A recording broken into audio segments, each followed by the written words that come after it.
നമസ്കാരം, സ്ട്രൈക്ക് ടോക്കറാണ്. ഏറെ കാലമായി നമുക്കെല്ലാം സുപരിചിതമായ സ്ട്രീമിംഗ് പ്ലാറ്റ്ഫോമാണ് യൂട്യൂബ്. സമീപകാലത്തായി യൂട്യൂബിലെ കണ്ടന്റ് ക്രിയേഷൻ വലിയൊരു വരുമാന മാർഗമായി മാറിക്കഴിഞ്ഞിട്ടുണ്ട്. ഒട്ടേറെ ആളുകൾ യൂട്യൂബിലെ സ്ഥിരം കണ്ടന്റ് ക്രിയേറ്റർമാരാണ്. പല വിധങ്ങളായ ഉള്ളടക്കങ്ങൾ നിർമ്മിച്ച് യൂട്യൂബിൽ പങ്കുവെക്കുന്നവരുണ്ട്. അവരിൽ പലർക്കും മികച്ച വരുമാനവും യൂട്യൂബ് നൽകുന്നുണ്ട്. ഇപ്പോഴിതാ കണ്ടന്റ് ക്രിയേറ്റർമാരെ ആകെ ബാധിക്കുന്ന പോളിസി മാറ്റത്തിന് ഒരുങ്ങുകയാണ് യൂട്യൂബ്.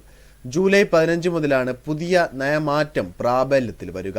പ്രധാനമായും ധനസമ്പാദനം നടത്താനാകുന്ന വീഡിയോകളുടെ കാര്യത്തിലാണ് യൂട്യൂബ് നയങ്ങൾ പരിഷ്കരിച്ചത്. ആവർത്തിച്ചുള്ള ഉള്ളടക്കങ്ങളും യഥാർത്ഥമല്ലാത്ത ഉള്ളടക്കങ്ങളും ധനസമ്പാദനത്തിന് അനുവദിക്കില്ലെന്ന് യൂട്യൂബ് വ്യക്തമാക്കി. കാഴ്ചകൾക്ക് തിരിച്ചറിയാനാകാത്ത വിധം യാതൊരു വ്യത്യാസവുമില്ലാത്ത ഉള്ളടക്കങ്ങൾ ആവർത്തിച്ച് പോസ്റ്റ് ചെയ്താൽ യൂട്യൂബിൽ നിന്ന് കാശ് കിട്ടില്ല. ഒരേ ടൈം പ്ലേയിൽ നിർമ്മിച്ച വീഡിയോകളും ഈ പരിധിയിൽപ്പെടും. ഈ ചട്ടം ലംഘിച്ചാൽ അത് ചാനലിൻ്റെ മൊത്തം വരുമാനത്തെ ബാധിക്കും. ഒരു ചാനലിൻ്റെ ഉള്ളടക്കത്തിൽ സമാനമായ ഉള്ളടക്കം ഉണ്ടാകുമ്പോൾ ആകർഷകവും രസകരവുമായ വീഡിയോകൾക്കായി യൂട്യൂബിലേക്ക് വരുന്ന കാഴ്ചക്കാരെ അത് നിരാശരാക്കുമെന്ന് കമ്പനി ബ്ലോഗ് പോസ്റ്റിൽ വ്യക്തമാക്കുന്നു.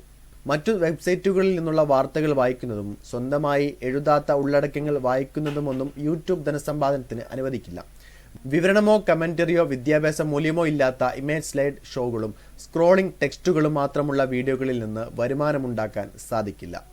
യൂട്യൂബിൽ നേരത്തെ തന്നെ അപ്ലോഡ് ചെയ്തിട്ടുള്ള ഉള്ളടക്കങ്ങൾ വീഡിയോയിൽ ഉപയോഗിക്കുന്നതിനും നിയന്ത്രണമുണ്ട്.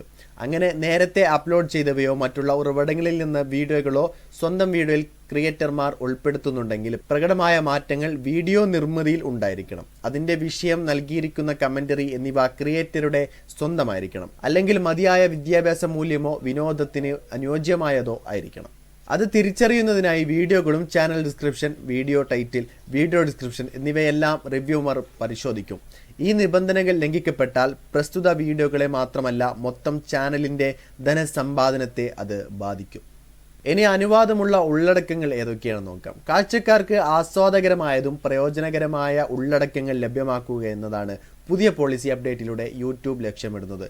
ഒന്നിനോടൊന്ന് വ്യത്യാസമുള്ള ഉള്ളടക്കങ്ങളുള്ള ചാനലുകൾ മോണിറ്റൈസ് ചെയ്യാനാവും. ഒരുപോലെയുള്ള ഇൻട്രോ, ഔട്ട്രോ വീഡിയോകൾ ഉപയോഗിക്കാം. പക്ഷേ വീഡിയോയുടെ പ്രധാന ഭാഗങ്ങൾ വ്യത്യാസമുള്ളതായിരിക്കണം. ഒരേ ദൃശ്യം ഉപയോഗിച്ചാലും വ്യത്യസ്തമായ വിഷയത്തിന് പ്രാധാന്യം നൽകുന്നവയായിരിക്കണം.